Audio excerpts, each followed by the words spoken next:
Welcome to the Expanded Podcast with your host, Lacy Phillips.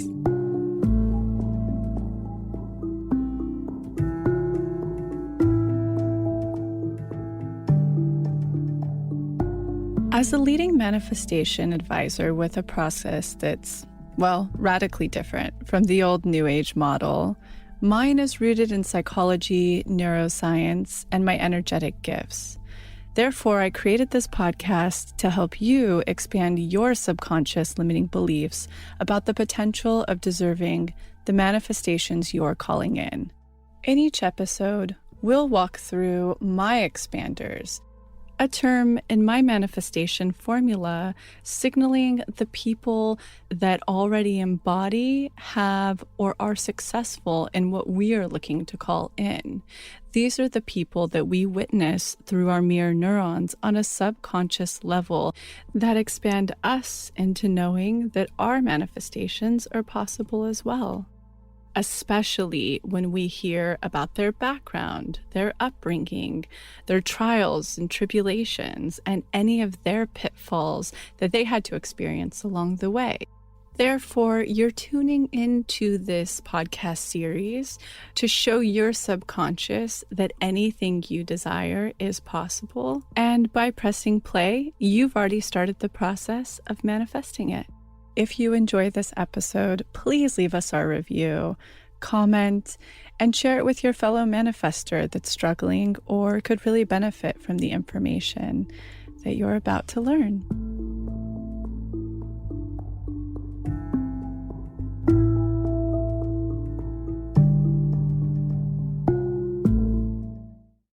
I'm kicking off this episode with a My Magnetic story where I share the community's manifestations. I just had to share this. So I've been working through Reparent and the daily reprogramming exercise, and with the new structure, I took the plunge and joined the pathway. I just finished writing my list through the Formula and Magnetism workshop when I had a huge ping to check a certain online store. Turns out the wedding dress, with all of the qualities I listed to the very last detail, was on sale for $200. I've been actively ensuring that I'm not putting anything on my credit card, and I had just enough in my excess spending to cover the dress. I know this is only a micro manifestation, but I can't believe how quickly the ping led me there.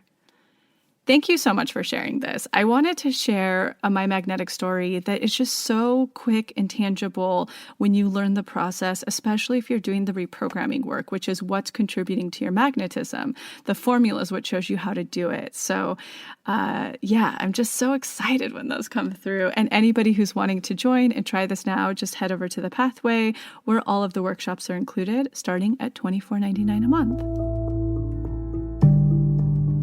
So today's manifestation teaching I want to talk through isn't really a trigger. I really want to talk about expanders.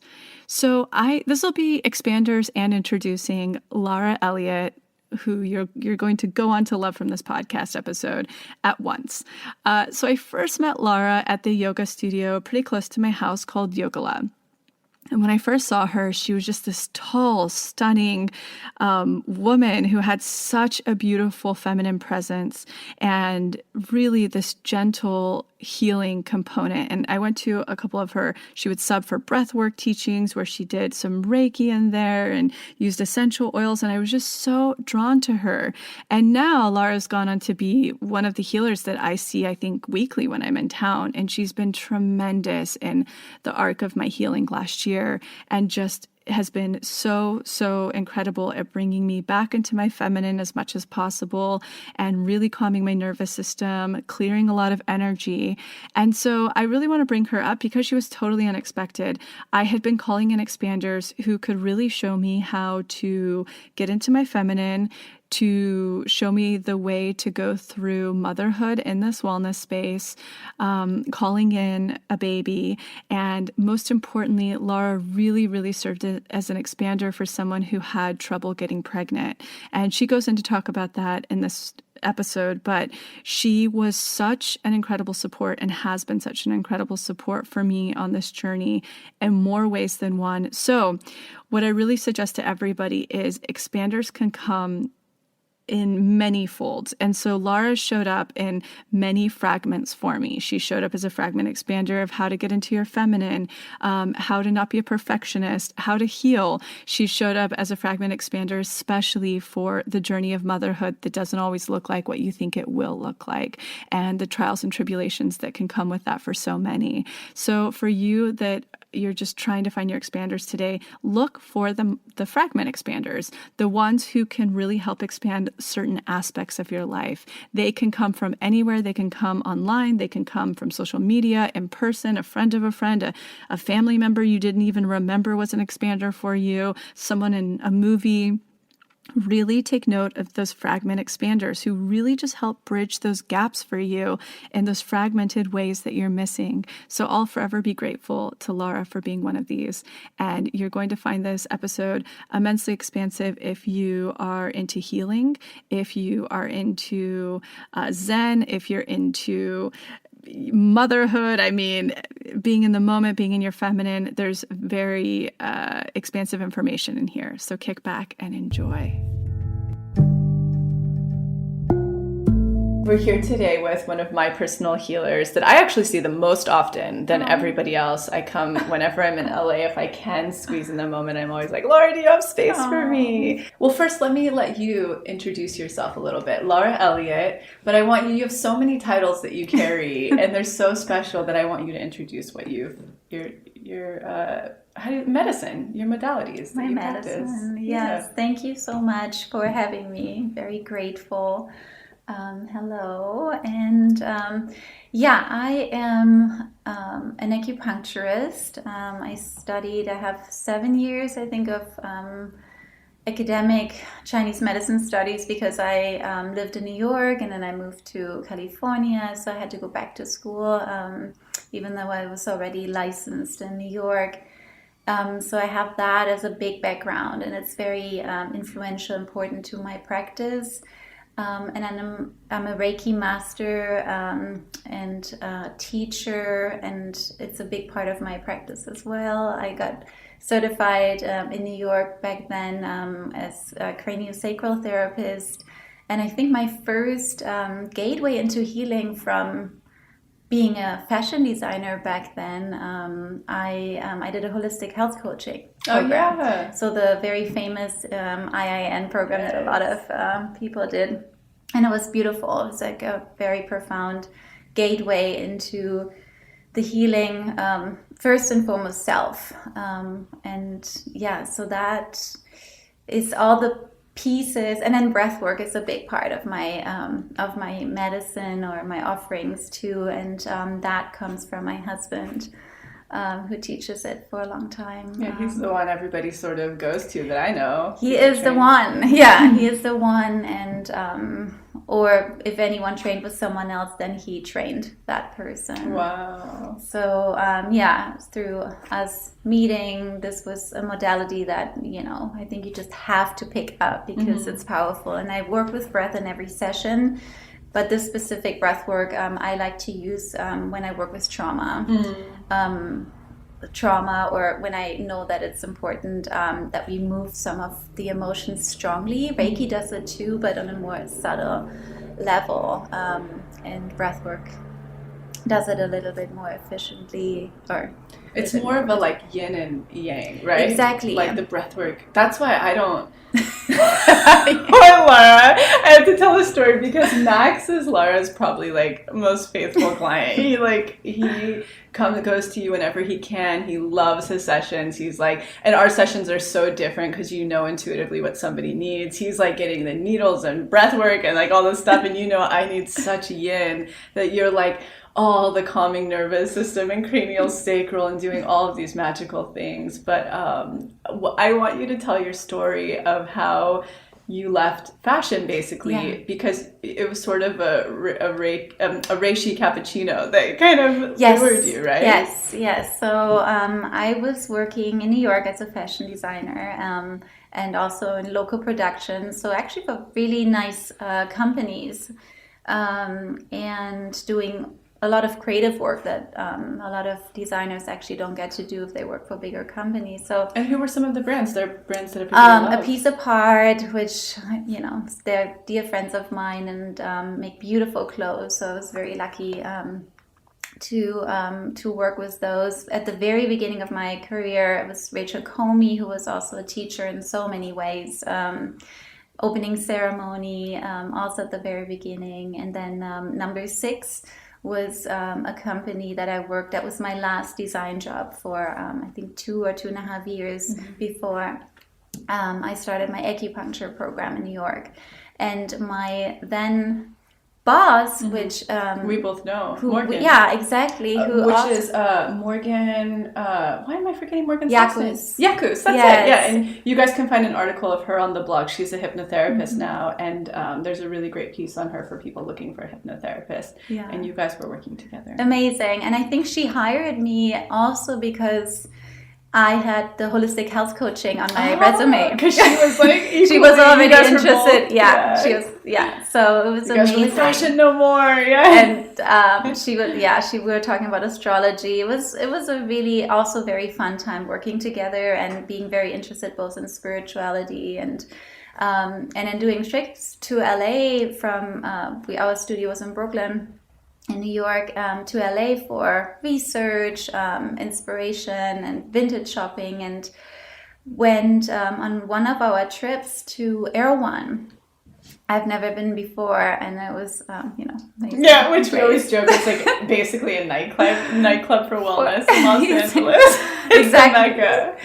So we went to the tonic bar and just had our first tonics, I think Shen tonic, and there was a lot of Shen, we call in Chinese medicine, is the heart, the spirit of the heart.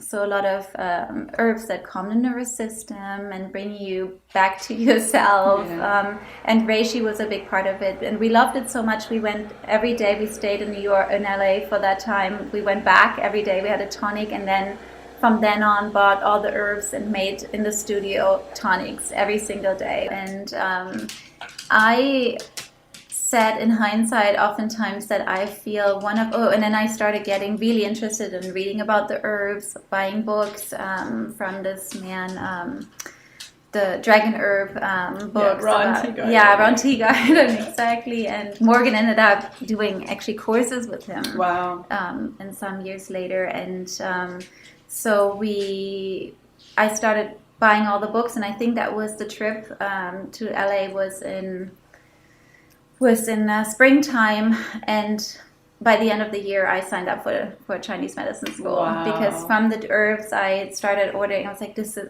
just drew me in. And reishi is a very spiritual herb, and I think it opened some door to a past life. Another healer I saw maybe the same year, an acupuncturist, he said that Chinese medicine or acupuncture, I did that in a past life, and I think it just took these few little openings, and I didn't really have a choice. It was just something that I needed to do, and it didn't actually, like the ping idea, when things don't necessarily make sense in the moment, because I liked being a designer. I had a good, I worked for nice companies and I was fairly happy in it, but it was just took over. Yeah. And yeah, so the first day in acupuncture school, I realized that I was home. Oh, you could. I arrived under the sigh of relief. Exactly, and wow. And I did, whenever I worked during the week, and then on Friday nights I went and got a massage, just to block down every time I entered that space. There was also this heart connection of, oh, this is what I actually want to do. Yeah. This is the energy I want to be in, and not that stressful hassle of New York, especially. So it's so interesting. And then you made your way to LA for love. Yes, exactly. And then I ended up, I studied acupuncture, and then the year before I was done, I visited my sister in New Mexico, and that's where I met my husband. Oh, wow. Yeah, she was out there studying something, and was studying with David, and also just friends with him, and we ended up getting together with him while I was there, and we met and fell in love. And for anybody who's probably wondering at this point in the episode, Lara's an Aquarius sun and a generator in human design. We cosmically profile around here. That's, you know me, I'm always like, what's their sign? Yeah. Okay, I want to get into a few questions, and then I'm going to loop at the end back into a couple of, I think, that are important life pieces for people to expand through. So number one, from, you know, we threw this out to everybody on Instagram, and we threw it out in the Facebook group. Number one is, I'd love to learn about how energy work and breath work can remove stagnation from one's life, healing trauma and low self-worth. How does this energy work related to the mental, psychological work that they're doing in Unblocked? Yeah, so the very basic idea, and that's what I explain every client or student who comes to the Reiki trainings and hadn't seen me for a session. So I work with the very foundational idea that our being is made up of different bodies. So it's not only the physical, it's not only the mental, we also have our emotional body, the energetic, and then the spiritual. And one little example is that I explain people, and I see a lot of people who with trauma in their past, and you know, we all have trauma. Everyone, every human, and you would probably have past lives trauma. Exactly, you know what I mean? And it could be a little thing, it could be a very full-on Yeah. abuse story, you know, a lot. So trauma really comes through in many different ways, but whether it was a recent trauma or a long time ago trauma, what happens because our being is all these different bodies. So I see, and what I understand when I see here, you know, work with people, because we have the spiritual body, and in that moment, in the physical, we don't feel safe. So completely subconscious or unknowingly, really, we leave the body. We leave our physical body to some extent. Of course, we can still walk and talk and go about our days, but part of us just, I mean, probably upwards, went a little bit out of the body. And that's why healing work to me is one big part is grounding into the body. And oftentimes I, you know, give my clients the meditation, a mantra, or even let them say out loud, it is safe for me to be in my body. It is safe for me to be in my body once they are in a relaxation with the Reiki or in the breath work, and you know, start to feel into the body and really this, and it can be after a few minutes, and when we start connecting, allowing, like in meditation. And I think to me this is also what happens, and a healing session is a meditation in the end too, because we start feeling into what's going on here. We're tuning in. And then there are the thoughts, there's the physical sensations, and then there's the emotions, and then there are things we feel energetically. So to the question again, the mental, psychological work going into the subconscious, from all the things I've studied, because of these different bodies, the idea is that they're all connected, of course, but sometimes we don't even know that we have these different bodies, or some people are not aware of it, and some people also live in a seemingly disconnection of mind and body. Absolutely. Like some people can just be, I did for years, cruising around out of their body all the time. And New York is a great place for that. Boy, is it. Oh my God. Even when I went recently, like I have to stay on like the 13th floor or above because it's all on quartz. And then you have the train. Oh, I stay in the downtown too, which is just chaos. Like if I were in, you know, by Central Park, I'd be chill on the upper east or west side, but it's just wild. So yeah, New York is a fantastic place for that, for many layers and reasons. Many reasons. The masculine energy too, so much in the energy. But so a lot of trauma, again, a lot of pain is usually manifested in the body somewhere. So also with the work, and my work in the sessions, it's first a consultation, and then we do we continue the work on the table? And it's really to feel, to start all the thoughts we have and all to bring them into the body again, and to start realizing, okay, where am I, this thought that keeps coming up, or the thing I'm obsessing about, or the emotion, where is that? If I would locate this in the body, and that's one of the first steps to tap into the energetic blocks, to really see, oh, okay. And then we can, with energetic blocks, of course, we work with the chakra system. But it can also be beyond the center, the root, sacral, solar plexus, heart, throat, third eye, and crown. It oftentimes can be in the knee, can be in the hips. I mean, low back, hips, shoulders, and neck are such areas in the physical body where we hold energetic blocks and emotions. So that is where, to me, healing, and it's the same as holistic nutrition, where it's not only the food we eat, but it's exercise, spirituality, relationship, and career, all of these areas. So to me, the work, the healing work is, it always is important to look at all of these areas, and the body is a big one. I love that. This is actually a really great question, because I had a lot of shadow for a long time around this, and I'd be so curious to hear your answer. How do you deal with people thinking your line of work is too woo-woo or fake? This is something I'm struggling with right now.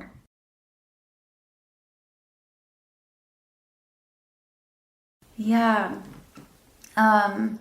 So again, since I don't only do Reiki, but I first actually studied acupuncture, and in school, and it's a very academic program, and it's actually, especially also here in California, where acupuncturists are considered primary care physicians, has a lot of Western medicine. So by the time you go through this program, there's nothing woo-woo about it. Yeah. It feels very scientific at the end. Yeah, and the meridians they can't be located in the body, they can't be seen. You can't cut someone open and see the meridians.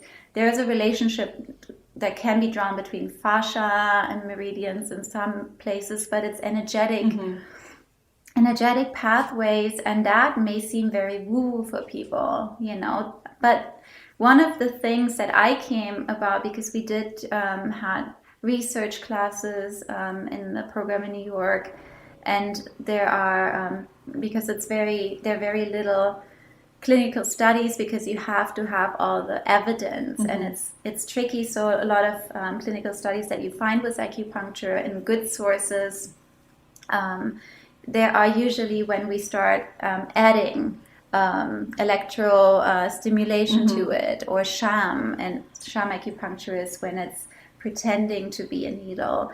And point being is, it's very hard to prove scientifically. And to me, the biggest evidence that it works is that it's been around for 3,000 plus years. Yeah. And if something is around, the same with yoga and the chakra. I mean, chakra, how woo is that? Of course, the root is set. But it's been around for quite a while, and you can find it in the different philosophies of different cultures. Yeah. So you realize in some ways that there is a rhyme and reason to it. And with Reiki, with Reiki, I mean, I could talk about Reiki for a long, long time, because even for me, and you were one of the people who, basically actually helped me starting to teach Reiki, because it was I was like, Lara, will you teach me Reiki? And you were the one where finally it was like, okay, because clients started asking me, when will you teach what you do? Sorry, guys. Barley usually goes to the shop on these days, but she was too dirty to be one of Max's shop dogs today at the new store in Venice. So you're going to go into a room if you're not cool, Bar. Okay, good. I'm sorry. Oh, fine. Yeah. There you go. Oh. Thank you, Lila. All right. Sorry. Yeah, so with Reiki, I started teaching it because people started asking, what do you do? Can you start teaching what you're doing here in these sessions? And I was like, well, it's a mix of a lot of things, but Reiki, I can't teach Reiki. So Reiki, and also over these years of now teaching it, also I been evolving as a practitioner and also having realizations, Reiki, the hands-on healing that a lot of people know that is Reiki, is a part of Reiki. It's an important part, but really it's a part that is not the most important part, and that's where it goes so well along with what you teach people, and the work people also, basically the foundation of healing, which is coming home to self, finding yourself, finding your authentic self, true self, however you want to call it. This is the foundation of, at least, well, I can only speak about myself. The healing I do and the healing the teachers I studied with offering, it always comes back to self. So Reiki is it's meditation, it's mindfulness, and in Reiki we have principles, and the principles, 5 principles, and they are there, which is, I have to say them maybe for a moment. It's do not worry, do not anger, be grateful, and it says before, just for today, do not worry, do not anger, be grateful, speak your truth, or be truthful to yourself and others, and be compassionate. And it's very, so these 5 principles are very, very connected to the 6 paramitas in Buddhism. And only in the last few years I realized through some readings that it was because Dr. Usui, the founder of Reiki, he taught in a time where Buddhism wasn't allowed in Japan. So it was a little bit of okay, let's make this into something easier and a little bit, not too religious in that way. So Reiki is a way of life, and when we when we become Reiki practitioners, then it's a lot about the hands-on healing that we offer, but really a big, big part of it is everything around it, that we actually start meditating on the principle, because do not worry, do not anger, a lot of which is actually another thing, and I thought, oh, maybe when you read the questions, maybe I'm going to hear the thing about spiritual bypassing. Yeah. Not at all. Not at all, because it's exactly the opposite. We cannot spiritual bypass when we look at ourselves, because there is, in Buddhism, which is something I practice for years now, and there is in the Heart Sutras, which is a very famous chant, one of the lines said, "Light and darkness are a pair, like the foot before and the foot behind in walking." So spiritual bypassing, in my concept of healing, doesn't even exist. We always have to first look at the inward looking will reveal all the pain, and it will take a while, and that's why the support of a practitioner can sometimes be very important and good, to just have a safe space, because looking at the things that come up sometimes can be very scary, and it is about looking at it and leaning into the fears and into the trauma that comes up in a safe space. Poor Lila. We almost had, Lara has the most beautiful double Libra baby that she called in, and Lila would have been here with Claire and Barley. I know, I was just thinking that I could have just They love Lila so much. She's such a good energy. I'm so happy. I love everything you're saying, though, and I think that's really important. Even the do not anger portion, I think out of that isn't meant to be like, don't feel your anger. It's meant to be like, process it and get to a place where it's neutrality, and using that tool to be able to move that trauma and that anger and that energy around inside of you is how I see that. Exactly. And the principles or precepts are also a way of, once we become Reiki, which is actually I don't want to say goal, because it makes it linear, but because it's circular, but once we have a glimpse of an awakening, then we realize that it's not about doing Reiki, but being Reiki. Totally. And the principles are very spiritual. So for a Buddhist, there is something, or and I haven't listened to, well, because it didn't come out yet, but I know our friend Marie, Yeah, who's now yeah. also teaching a lot about mindfulness, and so that's also part of what I do, because it's Buddhism and it's healing. But basically, when we are in a state of or have a practice, a cultivation of well, you can say like a healthy mind, a clear mind, then when anger arises, we are mindful, and there are these steps of, oh, why am I angry? Like, let's say I saw something on social media and I didn't like, or something came up that triggers something old in me that I'm feeling angry about. And then to be able, to like just in that moment open the heart, and like, wait a second, not only am I angry of this person that I, for some reason, but I'm actually, the anger is inside of me. Totally, yeah. I'm holding the anger, I'm holding the hate, I'm whatever, the jealousy, I'm holding it inside of me, or resentment, and that only hurts myself. Totally. So healing is actually do not anger, the mindfulness of, and that's a cultivation. So, but there is, when we do the healing work, when we're feeling into the past, into the trauma, then I let people in my sessions scream. Yeah. Because there is actually, especially with anger, which is can be such a volatile energy, because it's usually inappropriate to let it out right away when we feel angry. That really can create that energetic block. Oh, totally. And in Chinese medicine, anger is like the liver. The energy of the liver is the smooth flow, responsible for the smooth flow of qi, of energy in the body, and liver related to the element of wood that breaks through the earth. So the energy of anger, which is the natural energy that we have to have in our beings, because when we have a goal, we want to reach for it. That's the energy of anger. Totally. So that's the healthy energy of anger.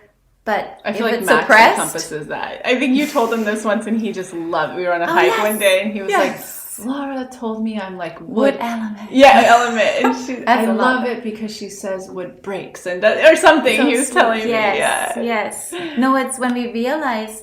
The same with fear. When we realize fear is a very natural, important emotion that we have, so that we don't do anything stupid that kills us. But too much of it can be So it doesn't inhibit the things we should do that we want to do. Yeah. So, so anger. So all of these precepts are basically a little bit of that. I don't want to say ideal. It's not the right word, because there's none that's dualistic. Yeah. But it's just for the mindfulness of the moment, to realize, and kindness, gratitude with self, because then, and that's the one thing I want to say about the woohoo-ness of Reiki, because what really happens, and that's also realizations I'm having by just teaching it, offering it, and exchanging Reiki, it's we doing the inner plane work, and when we are very mindful, and when we practice mindfulness, we lose our edges. And you can tell if someone walks into a room and this person is happy because this person doesn't carry a lot of resentment or fear or jealousy. Authenticity. The room, you feel happy when this person comes into the room. Authentic. And just feeling good about themselves. If someone comes into the room and is really angry, you start feeling agitated. Basically, when we become Reiki, or when we're in a state of compassion, openness, and calmness, which are, the three big things, or one of the important things as a practitioner, then we reflect that, and much more so the person who comes to seek support, healing, or support in the healing journey sees, and that's a realization I had for myself on this journey of teaching it and offering, the things that I do, is that I'm going to basically show them a mirror of their self. And in the consultation, all I do is helping them to see their compassion, to see their self-love, their truth, and sometimes just being reflected it's an energetic, there's just something that we realize where we see ourselves in another person, and it's probably a little bit similar to the expander totally. idea, but it touches something inside of us specifically. If it's in a one-on-one and really directed, holding that space. So Absolutely. those are all parts of Reiki. Cannot be woo-woo in any way. And the hands-on, I mean, for people maybe who don't like touch, but that's, I think, a thing in itself that would need to be healed. It just brings awareness. The touch brings awareness to some of the parts that we don't pay attention to, and having a loving hand, and that's in that way, like from a healer, touch our ovaries, our belly, our feet to help grounding, can release so much trauma, can release so much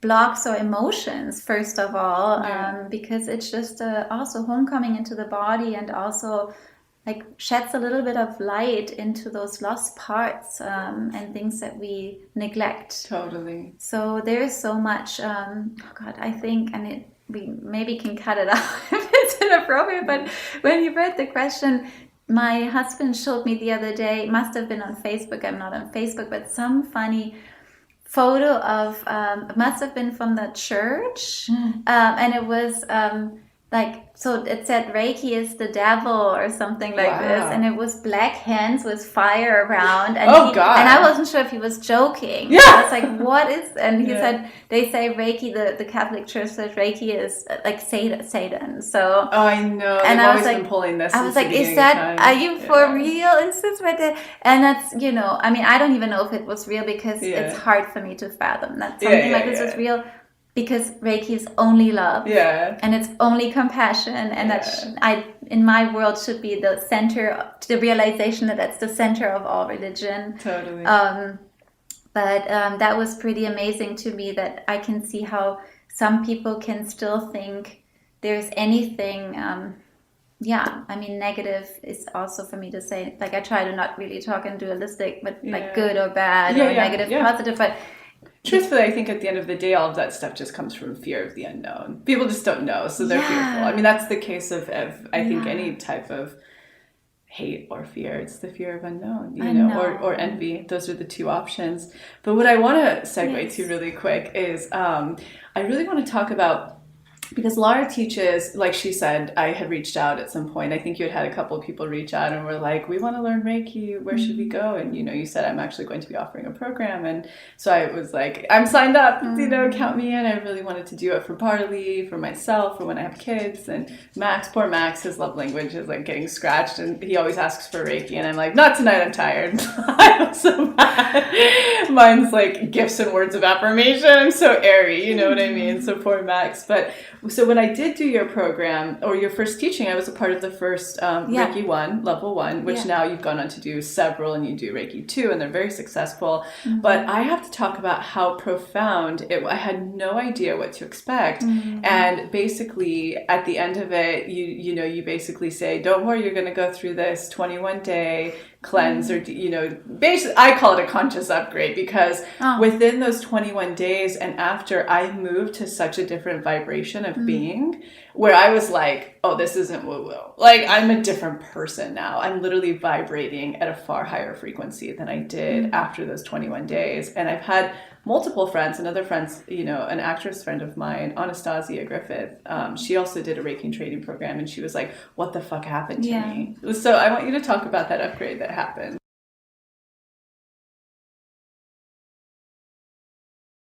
Yes, it's one of the things, I mean, I would love to only say it's something that needs to be experienced, because if I start talking about Reiki, can be translated as universal life force energy, great bright light, true self. All of these things can come across woo-woo, or, just not really easy to grasp or to intellectualize. But also the idea that Reiki helps to raise the vibrational body. And there we talk about the energetic body. And I'm sure there's so many books written about. The one I like to give my students in Reiki 1, Empowerment Through Reiki, from Paula Horan. There's, I think in the intro, a friend of her explains how it works. or what the whole idea about vibrational body is, and the idea that we are all made out of crystals. And I mean, one thing that's Minerals. for sure, nothing is solid matter. Everything's energy. So everything is energy, and that's why not only is touch very profound, but also if someone comes in the room, if certain like vibration and Tai Chi, Qigong, that's when we start working, not because that's not air, it's not nothing, but it goes beyond the the material or the energetics and the surround us. It's also what I like to say, we have two superpowers, and there are our intention, our intuition. So the superpower of intention is, I think, one of the very, very, very big and important part of Reiki and of the trainings. And and I mean, I almost want to just very provocative say there's some magic in here, but there is something called an attunement that happens in Reiki 1 and Reiki 2. And to me, I'm an Aquarius, but I also have 2 earth signs to ground that. So I have both of I'm very rational, and I'm also very, I can go off into the dream, spirit, spheres. But to me, it's so on an intellectual part, I would say it's the intention. If we use our intention, or if we just go into an experience with an intention to heal, to expand, then that can be the most, I mean, that can lead to anything. And so there is something about the precepts, the parts, and again, like now in the Reiki trainings, I teach even more so about the importance of everything around it, everything around the hands-on practice, the treatment on self, so the self-healing, the self-cultivation of, mindfulness, meditation, and that, just the Reiki 1 is a big initiation for this. So even people come from very different backgrounds. Some people come as practitioners of massage, acupuncture, and some doulas, and some are just clients of mine, or the mothers of clients who just realize that, Reiki is nothing that we don't necessarily have to do professionally, but it's something that we can just give to plants, dogs, everything, because it's really a way to come to a place of loving kindness, open heart, which is healing. Totally. Inside self to others. If we all do that, the world will be a better place. And so so the secret of what happens during the attunements, to me, we do something, like I as a practitioner or the master, Reiki master, use the intention of energy and being the vessel for energy. It's not generated inside of me. I'm not. It's just flows someone with, exactly. It's just to be the clear vessel for it. And again, it's love. I mean, Reiki could, to me, also just be translated with pure love. Totally. And I would even say to the person, if you're just wanting to upgrade, like if you just want to be literally a more magnetic person, even if you don't intend to practice it on yourself, it totally, I can say that it was one of the big things within 2017 throughout 2018. I'm sorry, 2016 throughout 2017 that has for sure resulted in why I'm more successful, why I'm more seen, why, the company does better financially. Like it's definitely one of those huge reasons. I upgraded to a higher vibration. It's amazing. And that's amazing to hear. And I believe it 100%, because I realized too that these things, and it's the same when you do a session or when you sit in meditation, some of the effects, or it always, something in this moment happens when we sit down with an intention, when we make space to heal, to look at ourselves, to put the intention of becoming a better version of ourselves. And this is really just say, okay, I want to feel better. I want to get to know myself better. My favorite definition of spirituality is getting to know yourself. So true. So if we start showing up for ourselves in any way, whether again meditation, going to a healing session, sometimes we can have immediate feelings of shifts, and sometimes it could just continue to go on, and then years later all of a sudden a release happens that was initiated in that moment, but it just takes its time, its agenda to open up. And so this is how energy and the idea of vibration works. And no such thing as time and space. No, yeah, it's completely, yeah.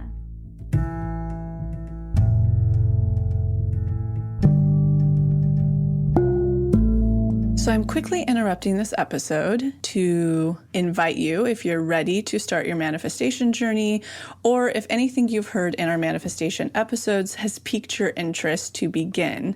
We have a la carte workshops in everything from the basics bundle, which is what we recommend to everyone who starts. It's the formula that actually teaches you how to manifest, unblocked inner child, and unblocked shadow. We also have a la carte workshops on love and money. But the real gem is the Pathway membership, because it encompasses every single workshop we have. It's a year-long membership with full access to the few a la carte offerings we have, and exclusive workshops not available anywhere else, such as the daily practice, which is what everybody in the Pathway uses, hopefully at least 3 times a week to daily, in order to truly create the new neural pathways that one needs in order to manifest, and houses the library of our deep imaginings, which is our unique hypnosis process that allows you to get into your subconscious and overwrite those old neural pathways, creating the new ones. You can use our special code EXPANDED, all caps, EXPANDED, to receive $20 off your first a la carte workshop purchase, or $20 off your first month of the Pathway. Again, that's all caps, EXPANDED, EXPANDED. Okay, now back to the episode.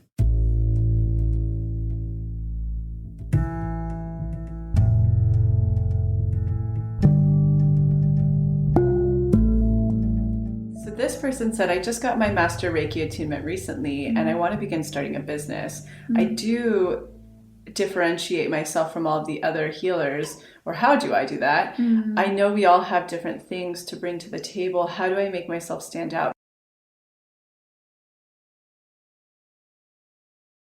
Because, I mean, like in LA, you throw a rock and it's like, you know, what does my friend Jenna Zoe say? She's like, I'm a total whore when it comes to massage and Reiki. I'll go to anyone, you know what I mean? But it's not true. Like, I wouldn't most likely see somebody else outside of you, because you offer so many things with it. And Reiki is just such a small part of what you do, but such a big part of who you are. But I think for the person who is just starting a business, and I'll answer a little bit of that too, authenticity, period.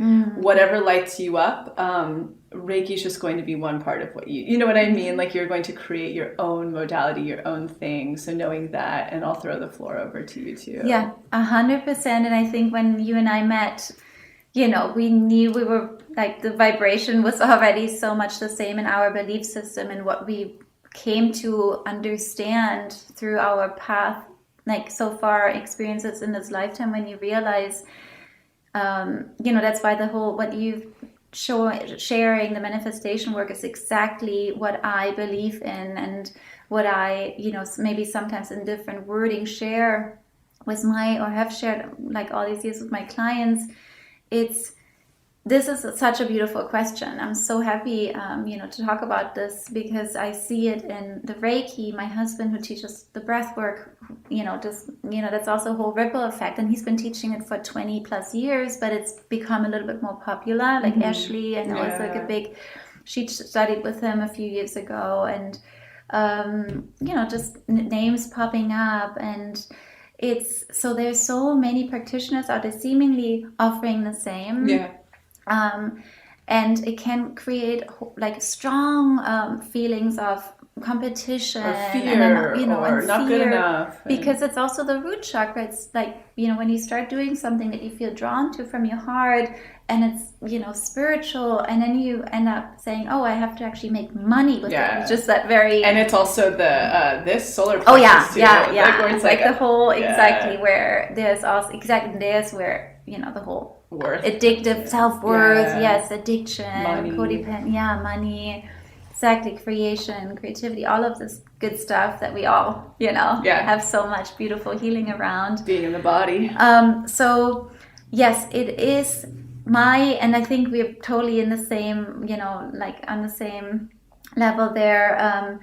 My advice is always the same. Do it because you love it so much. Totally. If you do something, and that should be the first, we both see a lot of people, and, I have like so many, like, I want to say that, like the clients who come through Free and Native are, just want to send so much love to all these beautiful people that I've seen over the last, years coming through. Yeah, this group rocks. All these people are incredible. My God, you guys are amazing. So beautiful. And so a lot of people, and beyond that, are on this journey of realizing, wait, what is this life about? It's not about my 9 to 5, or some love the 9 to 5, and that's perfect. But there's something about finding the new purpose, or the purpose, and if that's related to our profession, answer is you have to do your, the yeses, follow the yeses in your heart. And that can be for a lot of people difficult. Super hard to even hear. Because there's all this self-worth. Like, what can it be really a good experience? Can it be can it be fun to work? And to like allow yourself into this idea that it can be easy and it can be fun, it can feel so good. It's new. So only follow the yeses and do it because you love it, and then you start expanding. You start being, you're radiating that, and then people that you meet will want some of this or want to, again, because it's a reflection of their self. We reflect each other all the time, and so that becomes your way of how you get clients. And yes, this is a very auspicious time with social media, how some people can just do breath work, be amazing, do a weekend of breath work, be amazing marketing people, like, nature's personalities, and then become incredibly, successful and charge a big amount that my husband maybe would charge after he's done it for 30 years. And that's amazing, that, good for the person, but that is not always the case. So that why my suggestion would always be, do it because you love it so much. Then you become expensive. The inner energy will draw in, magnetize your success, your abundance even, and also for the time where you build your practice, because it takes a while. Then you will actually just be happy because you can share, you can go to a hospital. Totally. And, and do it because you're doing it because it's your purpose, because you want to do it to be in service, and not you want to do it because it's easy and it's cool and it, makes money. And I mean, that's where it will probably feel more, you will feel drained. Because, upstream. And it won't flow. Totally. Because it's again, I'm going into dualistic, but it's maybe not the most healthy, I want to say the wrong, but maybe the most, like, not the most smartest. authentic. Authentic, exactly. Intention for it. Totally. And it's like, why am I doing this? It's like inquiring, okay, why am I really doing this? And then being really honest with yourself, which is one of the principles of looking within, of Reiki and of everything. Even for me, like, I'll speak on that because a lot of us know that we're called to do work in this field, like wellness in general, or healing or health or spirituality, but we all have grown up in a society that is like, there's only kind of one model, and if you don't see it, it doesn't work, and so even when I started the blog, which I did purely, again, like, if we're talking about the energetic, it was like, I'm going to follow what I love, and the money will show up. I don't know how, I have no clue, and I had to do expanding, and I had to do all sorts of stuff, that's an opulence to make it show up, but it was always purely from my heart. And so it's so funny because I was in that place where it was like, what do I do? And you went through too. You're like, I need to get certified, to go, do things so that I can even figure out what I do have skills in. So I did like herbalism. I was a private chef, and I did all these things that, again, were upstream. I was passionate about them, but I did avoid a lot of things that I thought I had to do. Like I was like, well, I guess if I want to be in this field, I have to be a yoga teacher. I have to be an X, Y, and Z. And then it was really through all of those channels and avenues, I was like, hang on a second. I'm actually really good at one thing. I have a gift at one thing. I'm the most shadowy about it because it's just so out there. But I'm going to let that. So also for the person listening, with the Reiki, that may be the main modality that you do use, but know that no matter what, you're going to end up eventually channeling your own thing, which is what you do in session. Reiki is just a tool that you use. Exactly. So it's like you are going to find your wild channel. You weren't called to this because you woke up one day and you're like, this might be fun. Or maybe you were and it won't work out you'll figure it out really quickly. But most likely you felt the pull. It's like your guides are like, go, go, go. They're like pushing you, and it will unfold to where you're like, oh, this is my voice. And even like Ashley's a great example. Reiki, I'm not Reiki, but breath work, even though that's what her brand is built up on, from my understanding, when you're in session with her, she does so wildly, so many arrays, just like and all the practitioners that I know. Chloe Garcia Ponce is another great example who does practice Reiki, but it's like she's using her Mexican heritage, and doing like the Temazcal. And so it's like, just listen. And this doesn't mean you need to run out to 5 different programs and get trained in all these different things. Listen to what your gifts are and let those set you apart from your heart. That's what I think a really good message is. Absolutely, 100%. And Reiki is good for anyone because it is the most. This also just to like the self-healing. It's actually self-healing and helping to find that. And that's what is so beautiful about breathwork and Reiki, that nowadays you don't have to go to 4 or 5 years of Chinese medicine school, and you should probably not do it if your heart is not and fully. If you don't have the money, no, I'm kidding, and your heart isn't like 100%, because you're like in $200,000 of debt after. And I've seen people, yes, exactly. And then, but if you're in it, you become so passionate about it that you will know you will like. And then you will make money as well, no matter what, to pay that. Exactly, and. But exactly that. So Reiki is just one beautiful, like the holistic health coaching program. It's one thing. It's going to be a tool forever. And then I always say healing is creative. Creativity is healing. Yeah. You will make it into yours. You will make it. But you do have a tool that you can say, I have a certificate. I can go out and actually offer, healing. Which is beautiful that LA actually, or California allows that we can... see clients without 4 years and so much money. Even if that is that's a beautiful thing that you're doing that. Exactly. So it's a beautiful thing, and people, it's exactly, if you start doing like what you love, then you actually will also be really good in it. Totally. And that's the magnetism. Totally. Then that's what you will radiate, and that's what people would want to learn from you or receive from you. I totally agree. Yeah. And I always like to remind people, what do we have these days? 7 billion people on the planet, almost 8. And everyone needs healing. Everyone needs a healer. Man, if anything, there aren't enough healers on the planet. So I like to end with that. How do you, Lara, balance your business and having a family? What's made it easier and what hasn't worked at all?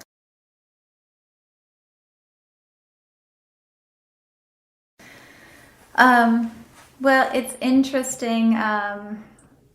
Well, my business has been striving since I had my baby because I have more time before I was in school still. And I cut some of that down because of her. And I also manage a yoga studio. So Yogala, if anybody hasn't Yogala. Been. Yeah, it's here in Echo Park, down the street from my house. Yes, if you right haven't here. gone, it's a magical community, which is where I met Lara. Yes, very nourishing, beautiful little sanctuary here in Echo Park, in the heart of Echo Park. Very healing, just walking through the door. So I'm really blessed. That was a big part of my generating community here in Los Angeles. But so to me, it's I have a really beautiful setup that I can see my clients at the house where I live, so at my home, because my husband and I, we both do healing work. We have a room set up for healing. It's our healing room, and so I can see clients at the house, and they come to my homes, which is, I don't know if I can express how grateful I am for this. And I also realized that me now being 38, I was 37 when I had my baby, when I had my daughter.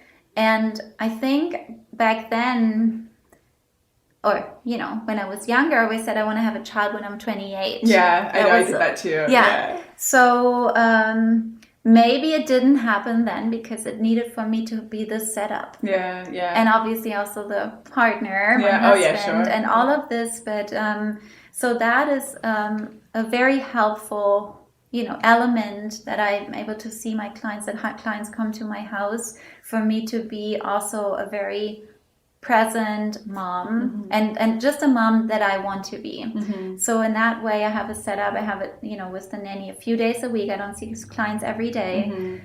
So I have some days for the studio, and that's also ongoing emails. And then when I see clients, I have our amazing nanny, Neighbors. Yeah, who's wonderful. She's a Sag. Wonderful. She is a Leo. She's a Leo. Is her son a Sag?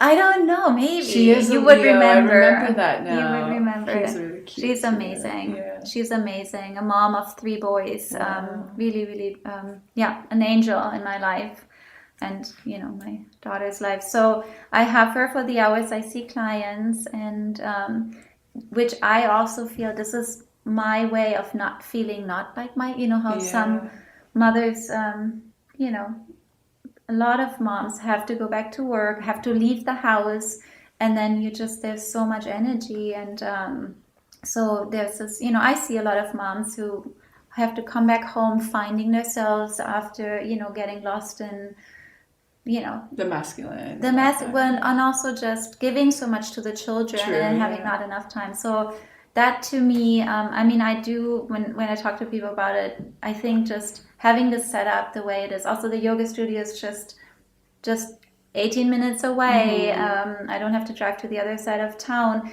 So very beautiful setup. I feel incredibly blessed, but I've also created that. Yeah, totally. So I've also created that. So it's going well. With another child, where my husband and I sometimes we talk about a little bit here and there, I know it would be more, well, I mean, I'm full-on mom now, but I know growing the business as I'm doing right now may suffer a little bit, to be honest. I also think maybe can I interject my thoughts, because you're really clear on how big you want the bit, because you're very in your feminine. Like, you were very conscious at wanting a child. You had a whole journey with that. Yeah. But you, I think, aren't the type of person who's like, I'm trying to go out and take over the world. And, well, you know, you're very clear. You keep your prices very accessible still. Yeah. You're very clear that you're doing this from your heart for the allotted amount of time that you want to give, that makes you still feel independent as a woman, that also it's what you love. Yeah. And then the rest of your time is dedicated to being a mother. And I think that spectrum changes for everybody. Yeah. But I think the real takeaway is that Lara is very clear on her intentions, again, of what she wants in business. It's not wishy-washy. And you honor them, and then you set up your life to revolve around them and your family. Yeah. Is sort of the way I see it. It's so nice to see it from that view, which is true. Yeah. It's absolutely true. I mean, it's for hearing it from you also about the prices. This is because sometimes I feel into this by, you know, we start comparing. Totally. You cannot not compare if you follow all of your beautiful, you know, healer friends. This is exactly that. I always come back to, no, this is my price. You know, I could charge more, and I know it would maybe change things, but this feels right for me in this moment. And also the amount, I love the one-on-one work. I know, because I've seen so many different other healers. Everyone has their own, and I love the heart-to-heart, the one-on-one, and yeah. Thank you. This is, you see me. And this is exactly what I'm doing. And because it would not otherwise, I could do I have a lot of energy, but I think why I'm feeling so blissful as a mom, as doing my work, is because I have very strong boundaries that I think subconscious. Yeah, totally. Subconscious more so. Yeah. I'm just doing what feels right, but brings that in a nice flow. And I want to get into, for a minute, a little bit about your upbringing and all that stuff, because I think it's really expansive. And Lara's life wasn't always like peachy gold, and I have, like my practice and my baby and all of these things. First, let's talk about your cultural upbringing and background.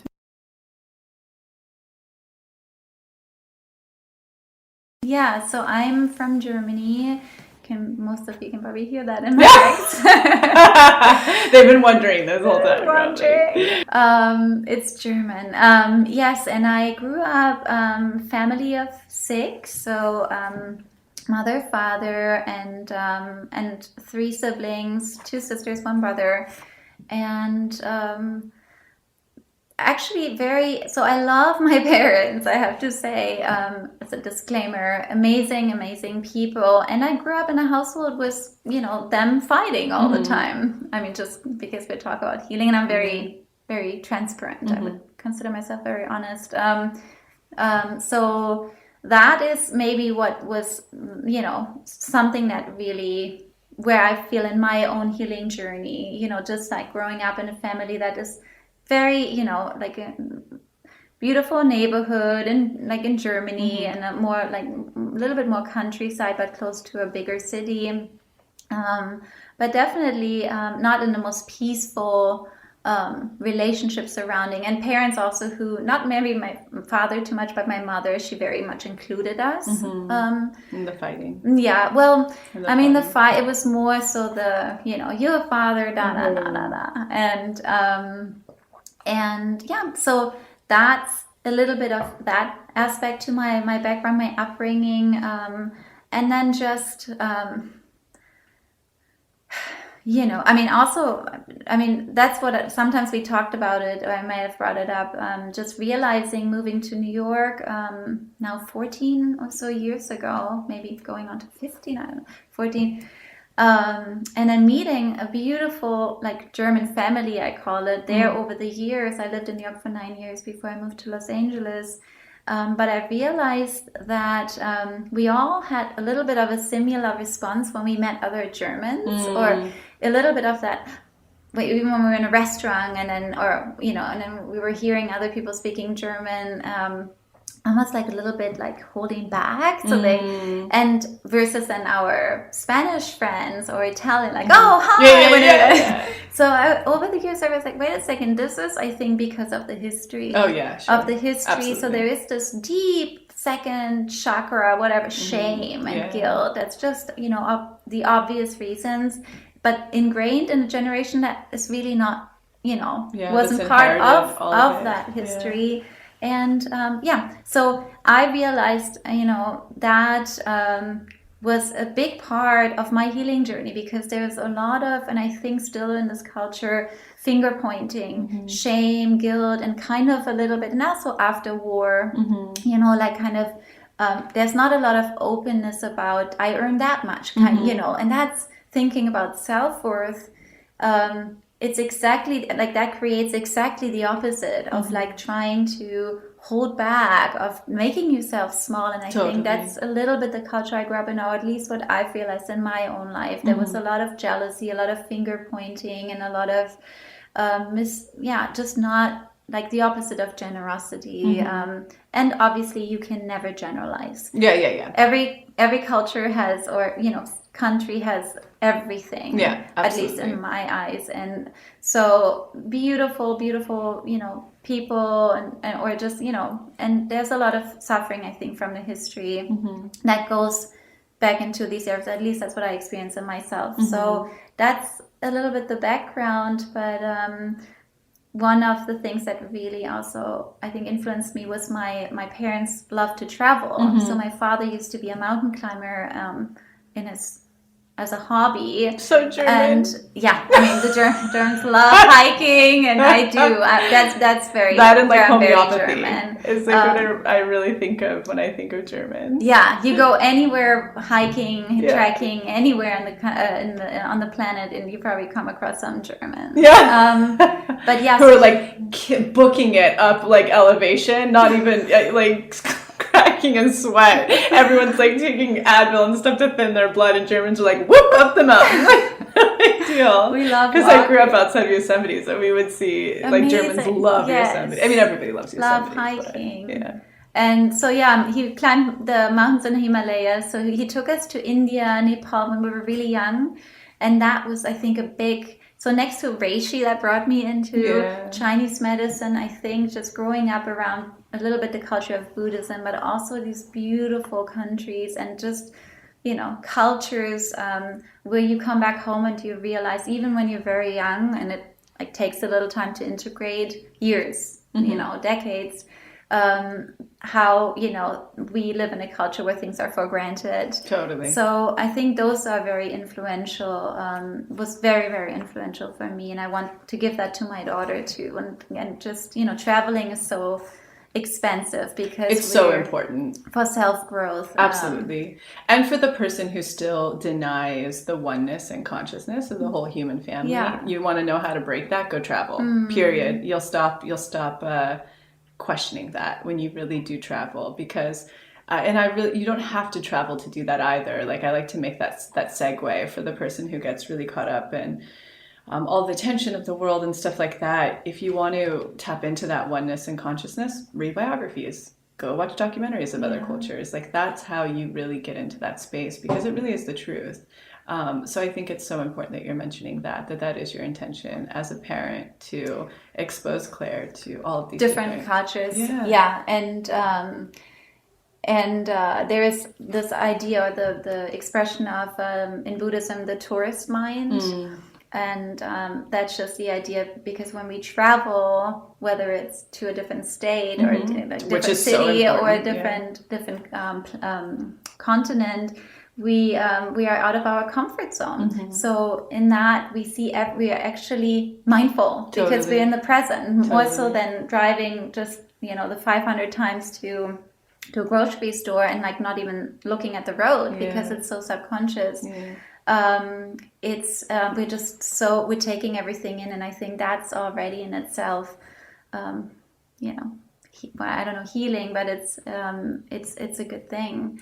And to add to that too, what's going on scientifically when you're in a new environment, you're creating new neural pathways so quickly. No, your brain is growing. It's stimulated. Yeah, stimulated. Yes, the neuroplasticity of it. Yeah. I think that's so important for people to hear. Are you comfortable talking about expanding on your birth journey for people? Is that something you're No, totally. Yeah, I mean, again, I with Claire. So I always knew I wanted to be a mom. At least, you know, like 20s, maybe late teens already, and then came the time when my husband and I called her in, or called, you know, like the baby in, and said, okay, like consciously conceiving. It happened right away, and I got pregnant, and then I had my first miscarriage, and it was, the first time was like a delayed period, and I mean, it was all of these events, and I ended up having 3 miscarriages in 1 year, which was the year before I conceived Claire, so the first time was just like a delayed period. And I, you know, also my own journey as a practitioner, healthcare provider, it was actually, I didn't know about a chemical pregnancy. And I had a very not so compassionate OBGYN in Pasadena at that time. And she was just like, oh yeah, no, you're not. Yeah, this was just a chemical pregnancy. And, you know, and it was like, oh, what does that, you know, I didn't even know what she was telling me. But so that happened the first time, that, you know, the DNA just wasn't right. And then the body, amazing body that so knows, intelligent, is just expelling it. And I think it might have even happened to so many women who are not consciously conceiving. Totally. Yeah. But they don't know. It just feels like a delayed period. Or a heavy period with cramps. Exactly. But once the intention is on it, the awareness, the test is positive, of course, it breaks, you know, like the whole world can fall apart for a moment, or longer, much longer. So that happened the first time. The second time I was pregnant for a few weeks, I think 8.5. It's just a long time. time. That's big. It is a long time, especially if you are like me. If you feel nauseous in that first trimester, it feels like forever. It felt like months. And then the heartbeat stopped, which was very sad. And then after that, I started working with Dr. Dao. Because like, okay, let's look at this. And so my OB/GYN, who I love, and I always said to him, because I'm surrounded by a lot of people, spiritual teachers, and I always said my OB/GYN was my spiritual guru during this time, because all he said was, keep doing what you're doing. You're not doing anything wrong. There's nothing wrong with you. Keep doing what you're doing. Obviously also said this happens a lot. So maybe all of these things are, somehow healing to hear, but just, like, don't give up. And to me, it was also this feeling, my point here, because it's just something that was so strong to me. There was no way for me to give up, but it was still, you start the self-worth, we talked about it, there was a part of me that was like, oh, am I not supposed to be a mom? Do I not deserve this? All the things that I think any woman listening to this who's been through this has gone through. It triggers all the little places. Is there something wrong with me? Is there something wrong with me? Where am I not believing that I'm like worthy of being a mom? Totally. I went there too, and I was like, is this underneath here? And looked at that a little bit. And then one more of the chemical pregnancies after that. And then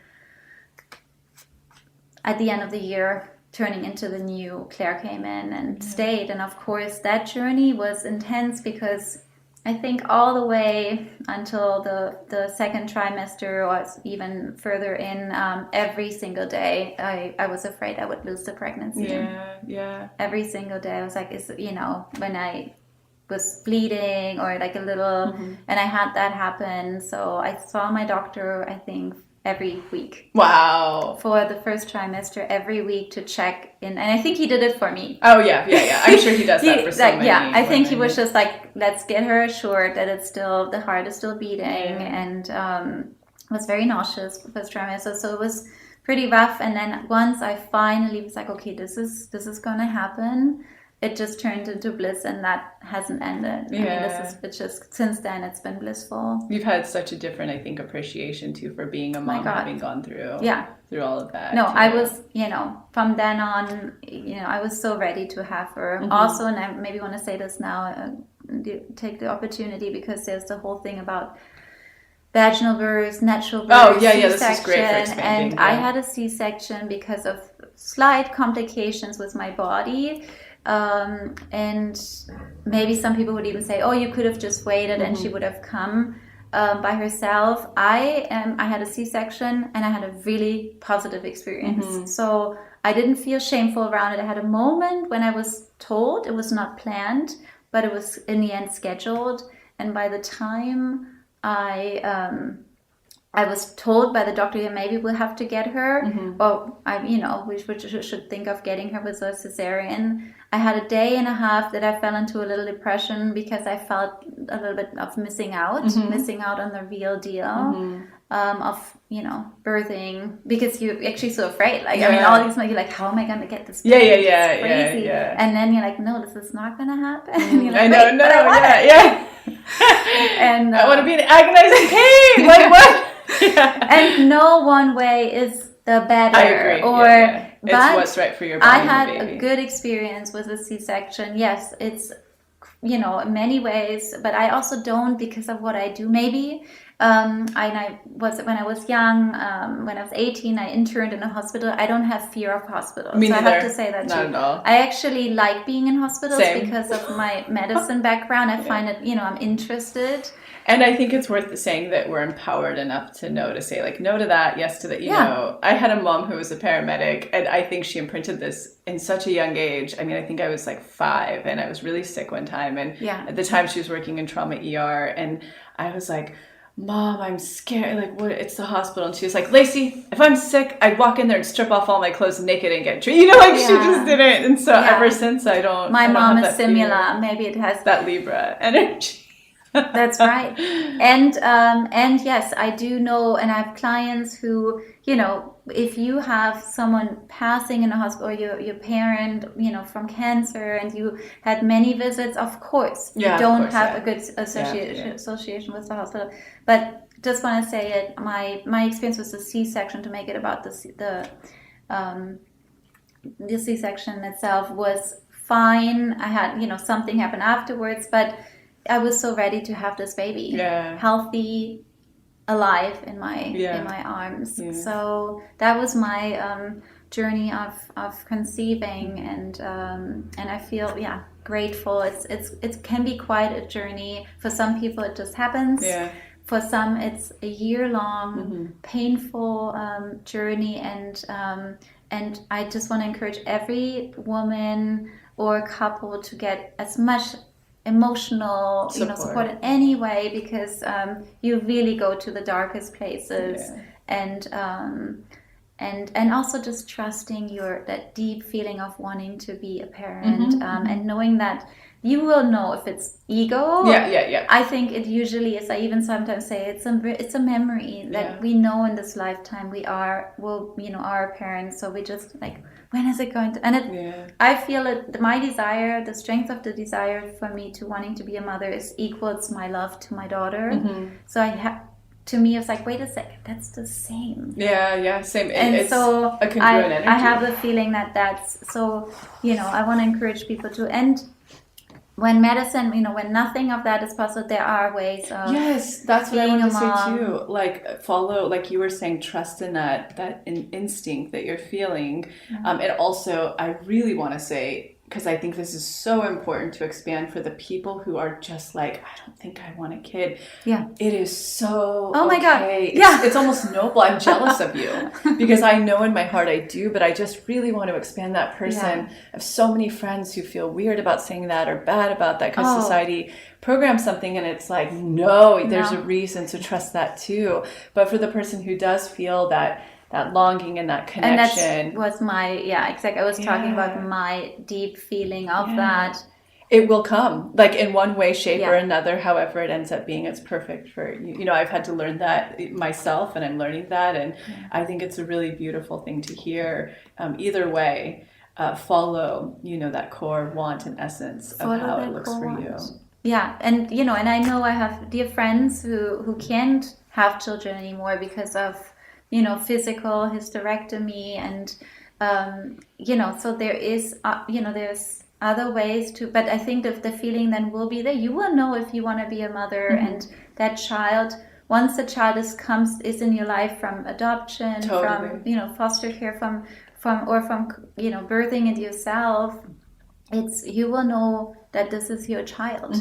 I met this guy recently, or a few months back, through a friend who, so magical. He's in the fashion world in New York, and he's gay, and I don't know if he has a partner right now, but he really knew he's meant to be a parent, and he ended up private adopting this boy that he is so special, this baby. And it was really beautiful, because when he did, the mother said, we chose you because the father and I both aren't sure what our sexual orientation is, and our identity, that we want to make sure this baby is with a parent who will be able to guide. And this is this beautiful man who's so successful, and so I just really want to expand whatever way, shape, or form you're feeling called to. Oh my God, obviously beyond, I mean, I forget, because that's the obvious. It doesn't, and this is so amazing that this is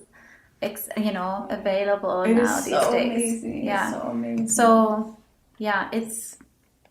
so my journey with that was just that I knew it, and it helped me through the times where it felt a little bit of a hop, and also in the idea of manifestation, where for me it was like, it was unexpected. I was like, this, for some reason I didn't think that it's going to be a journey. A journey. And in hindsight, we always, easy to say. It was a great teaching. It was a great teaching for me. It showed me actually places where I do needed to slow down. It's been amazing. Yeah. I'm like, this has been one of the most transformational. It shows you. I mean, it's always, everything is in the end a teaching, and sometimes we need the journey, and it doesn't matter how many healers tell us something, we need to get to a place where we realize for what it was, what the teaching was, or the lesson, or the thing to be learned.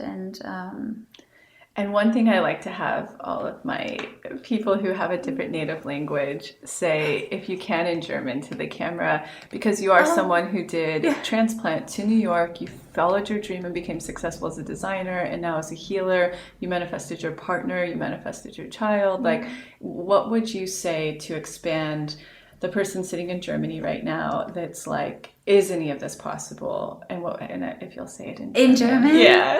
Yes, camera. And I'm thinking of one specific beautiful friend of mine who is in in Berlin, and she is a big fan and follower of yours. Yeah, she's so sweet, a yoga teacher. So I'm like, she came to my heart right now. But I'm sure that many of you, also ich spreche jetzt auf Deutsch. Und mein Ratschlag ist einfach nur, das, was ihr selbst schon wisst, eurem Herzen folgen. Follow your heart. Just, I mean, it's so simple, and und das ist mir zum Glück immer einfach gefallen, und das hat mich von Deutschland nach New York gebracht, und dann hat sich alles andere aligned, auch mit dem Akupunktur. Es hat in dem Moment keinen Sinn gemacht, aber ich wusste, dass ich es machen musste, und und es hat mich zu dem Jetzt und Heute geführt.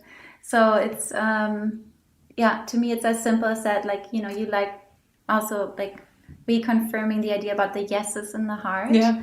And I sometimes thinking about, what brought the bliss in my life, or the things that are feeling so much in flow and alignment. And, there's also things I'm working on, and like everyone. But that's one of the things, it needs to. It has to. Without the opposites, there couldn't be balance. Yeah, there couldn't be balance, and also creation. There couldn't be any movement. Yeah, that's the Tao, the idea of the Tao. But the following the heart is something that was always easy to me, and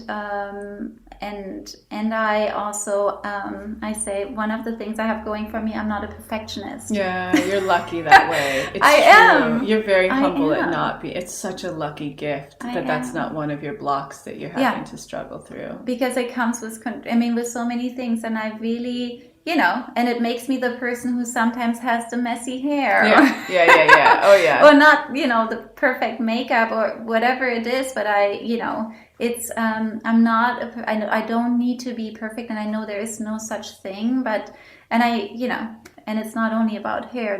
There are a lot of things. But I think this really helped me to not be feeling so critical of myself. So I'm not a big... so lucky. I'm very mindful, and I'm looking at myself, and it actually, that was also a journey. I was a very non-mindful teenager. Oh, yeah. So you were a partier like me. Oh, yeah, all the things. Got the tattoos, dated the wrong people. Yeah, and then thankfully self-love kicked in with like mid-20s, late duality. 20s. Yeah. But and like the whole journey. Yeah, when you talk about it, it's like that's where we had a very, very similar journey. And also even the timing of the year, it's very similar. When you look, and first the shame and the guilt, and then you realize, wait a second, everything I've ever done, it contributes to who I am right now. Yeah, made me the person who I am now, and that's why I can be grateful for that. Yeah. Everything that feels like a wrong decision, or the rock bottoms, the ruts. That we have a big workshop coming out about this in December, and it's like, relish those. Those are the gifts. Wait till you see the energetics. There's such a gift that is totally so important for who you are going to be, what you're going to do in this world. And if we can embrace them and dance with them correctly, it'll just happen a whole lot quicker.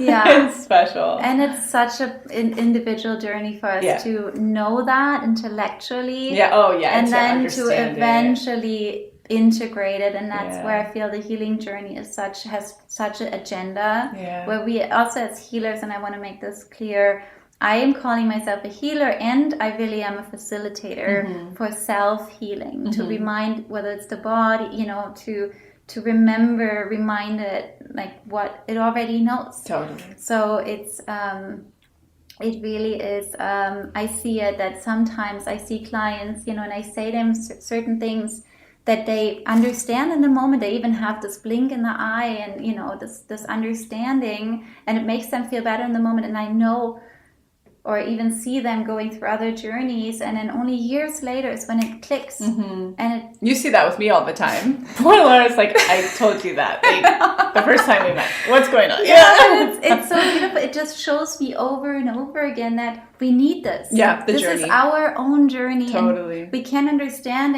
expand for a moment, but that's the beauty of life, where it really is so auspicious and divine alignment all the time.